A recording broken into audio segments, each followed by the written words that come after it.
उसका दोस्त खेत में बैठकर बातें कर रहे थे। मुझे कल ही मधेपुरा निकलना होगा। अरे ये तो बिहार में है। लेकिन तुम? अरे मेरी वहां के सदर अस्पताल में नर्स की नौकरी लग गई है।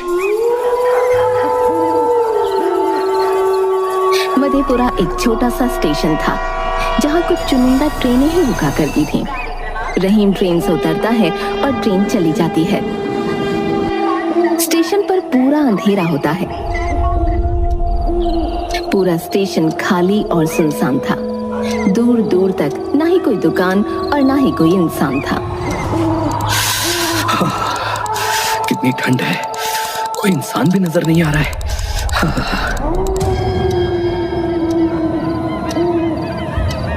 अरे ये कौन है? लगता है स्टेशन मास्टर है। रहीम स्टेशन मास्टर को देखकर थोड़ा सुकून महसूस करता है। चलो कोई तो है यहाँ। रहीम बाहर रिक्शा खोजने के लिए निकलता है।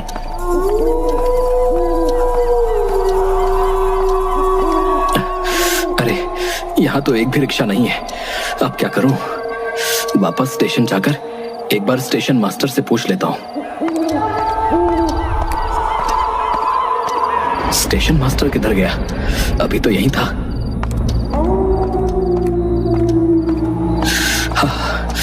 इतनी ठंड की रात को और कितना चलूं?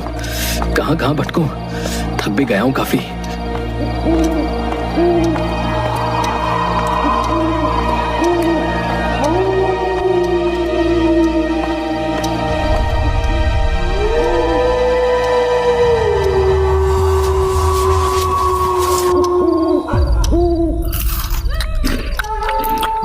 रहीम थक हार कर वहीं पर सो गया।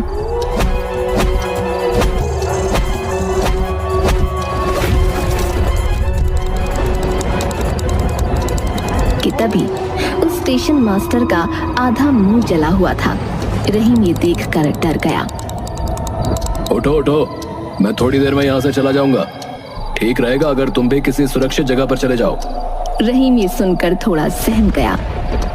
सुरक्षित जगह? लेकिन इससे पहले रहीम कुछ पूछता, स्टेशन मास्टर वहां से जा चुका था। रहीम तुरंत वहां से भागकर वापस रिक्शा खोजने बाहर चला जाता है। इस बार बाहर कुछ रिक्शा खड़े थे। ये बात रहीम को थोड़ी अजीब लगती है। थोड़ी देर पहले यहाँ पर कोई भी नहीं था और अभी ये सब अचानक कहां से आ गए? रहीम उनके पास गया, लेकिन पास जाकर उसने ऐसा कुछ देख लिया कि देखकर ही तुरंत वहां से उल्टी तरफ दौड़ लगा दी।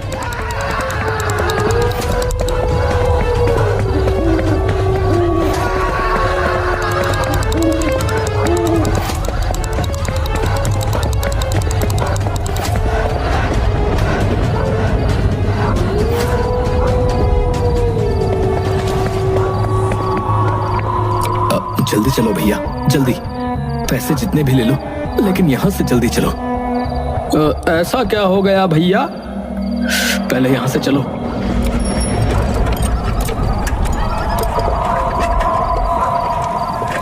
रहीम ने तुरंत रिक्शा वाले के पैर देखे और पैर इंसानों के पैर जैसे थे। इस बात से उसे थोड़ी तसल्ली हुई। ये जगह थोड़ी अजीब नहीं है? रात में तो सारी जगह अजीब ही होती है साहब। वैसे साहब, आपने बताया नहीं कि जाना कहाँ है? अरे हाँ, सदर अस्पताल नगर पट्टी। वो तो बहुत ही अजीब अस्पताल है। क्यों? अरे उस जगह पर 2-3 अस्पताल हैं साहब, लेकिन सिर्फ एक यही अस्पताल है जो कब्रिस्तान और शमशान दोनों से बराबर की दूरी पर पड़ता है। लोग उस अस्पताल को मनहूस समझते हैं। कोई भी अपना इलाज जल्दी वहां नहीं कराना चाहता है, लेकिन किसी और अस्पताल में बेड खाली नहीं मिलता तो लोगों को मजबूरन उस अस्पताल में ही जाना पड़ता है।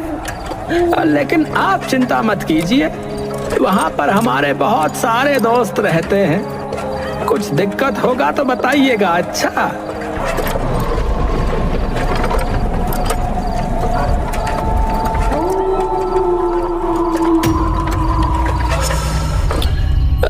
क्या हुआ साहब, आप चुप क्यों हैं? रहीम ने थोड़ी हिम्मत दिखाई और रिक्शे वाले को सब बताया। अब मैं जब स्टेशन से बाहर निकला तो कोई भी रिक्शा वाला नहीं था वहां पर। फिर मैं ठंड में वापस स्टेशन के बेंच पर जाकर सो गया कि तभी मुझे स्टेशन मास्टर ने उठा दिया। उसका आधा मुंह जला हुआ था। मैं उससे काफी डर गया। उसने मुझे सुरक्षित जगह पर जाने के लिए कहा। उसके बाद जब मैं वापस स्टेशन से बाहर निकला तो इस बार वहां 3-4 रिक्शे वाले थे। जैसे ही मैं रिक्शा वाले के पास गया तो मेरी नजर उसके पैरों पर पड़ी। फिर क्या हुआ साहब? उनके पैर नहीं थे, पैर की जगह खुर थे।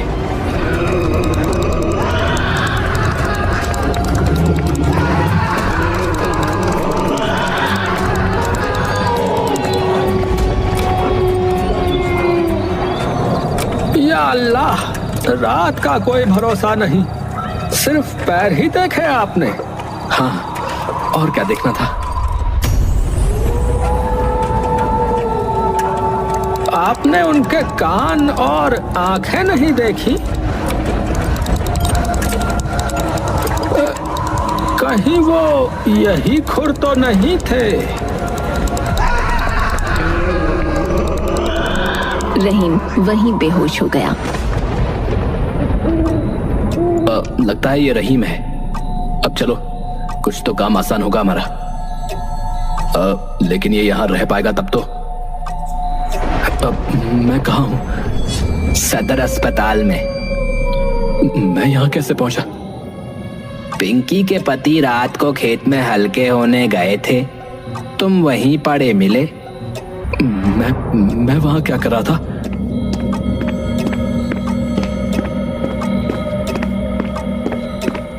मैं इस अस्पताल का हेड नर्स हूँ। तुम रहीम हो ना? हाँ, मैं रहीम ही हूँ। रहीम ने उसे अपनी पूरी कहानी सुनाई। पूरी कहानी सुनने के बाद रमेश ने रहीम को चौकन्ना किया। रहीम, तुम्हें यहाँ थोड़ा कठोर बनकर रहना पड़ेगा। हो सकता है वो कोई बुरा सपना हो। तुम जाओ और सामने वाले कमरे में जाकर सो जाओ। रहीम शांति से सो जाता है, लेकिन उसकी ये शांति सिर्फ कुछ देर तक के लिए ही थी। रमेश तुम्हारी परीक्षा लेगा। अगर तुम पास हुए तो ही तुम्हें नौकरी पे जाने को मिलेगा, नहीं तो घर वापस जाना होगा। लेकिन मेरी नौकरी का लेटर आ चुका है, अब कौन सी परीक्षा? कभी इंटरव्यू का नाम नहीं सुने हो क्या? और नहीं पास करोगे तो लेटर का कोई मतलब नहीं है। नहीं, मेरे लिए ये नौकरी बहुत ही जरूरी है। मैं कल अच्छे से रमेश जी की परीक्षा निकाल लूंगा। तो परीक्षा की तैयारी आज ही कर लो, नहीं तो बिना तैयारी के कोई पास भी नहीं हो पाता। वैसे भी ज्यादा लोग मना ही कर देते हैं। भला सोचो, इतने बड़े अस्पताल में सिर्फ 4-5 नर्स। तो क्या करना होगा मुझे?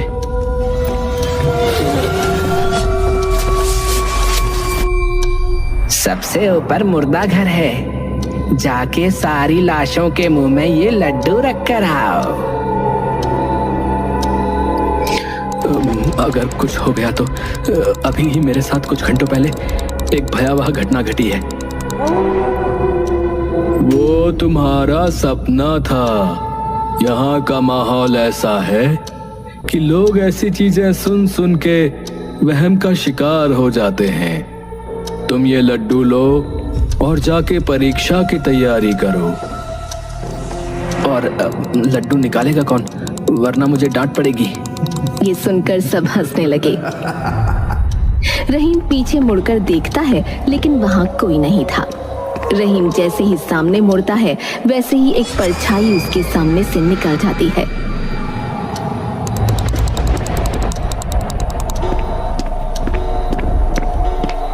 रहीम को अपनी नौकरी बचाने का कोई और रास्ता नहीं बचा था, इसलिए वो अपना रास्ता तय करता चला गया। थोड़ी देर में ही वो ऊपर पहुंच गया और मुर्दा घर खोजने लगा। वो मुर्दा घर खोज रहा था कि तभी उसकी नजर एक ऑपरेशन थिएटर पर पड़ी। हॉस्पिटल में उस वक्त नर्स के अलावा कोई नहीं था। अरे इस वक्त ये ऑपरेशन थिएटर क्यों खुला हुआ है?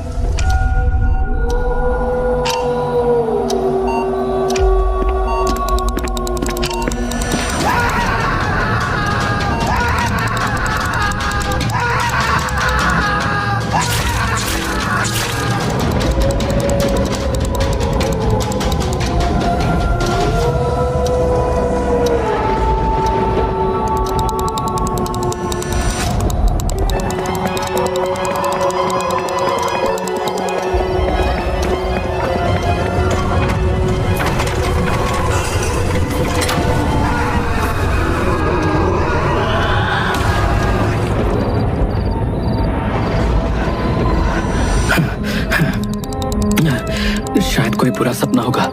मुझे जल्दी से मुर्दा घर खोजना होगा।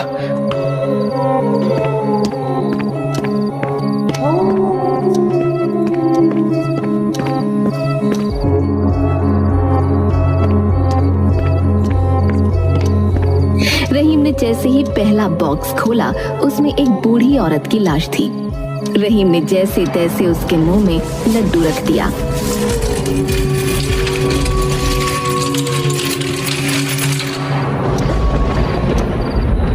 दूसरे बॉक्स में एक आधे जले हुए इंसान की लाश थी। वो देखकर रहीम के होश उड़ गए। वो लाश जाने पहचानी लग रही थी, लेकिन लड्डू खिलाना उसकी मजबूरी थी, इसलिए वो लड्डू खिलाकर आगे बढ़ चला।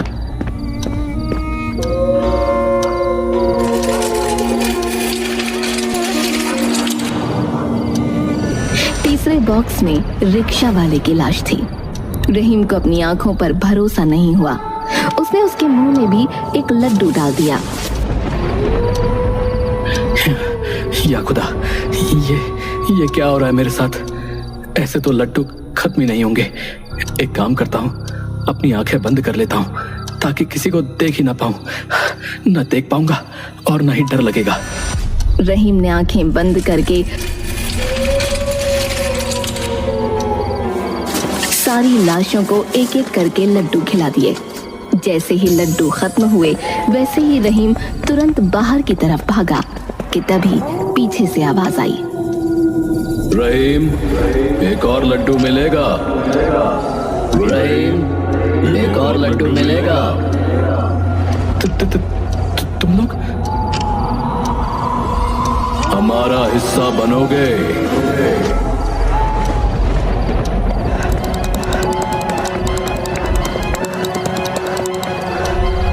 रमेश, मुर्दा घर में कुछ अजीब है। वहां मैंने छोटू को देखा, सब थे वहां पर। मैं भी था।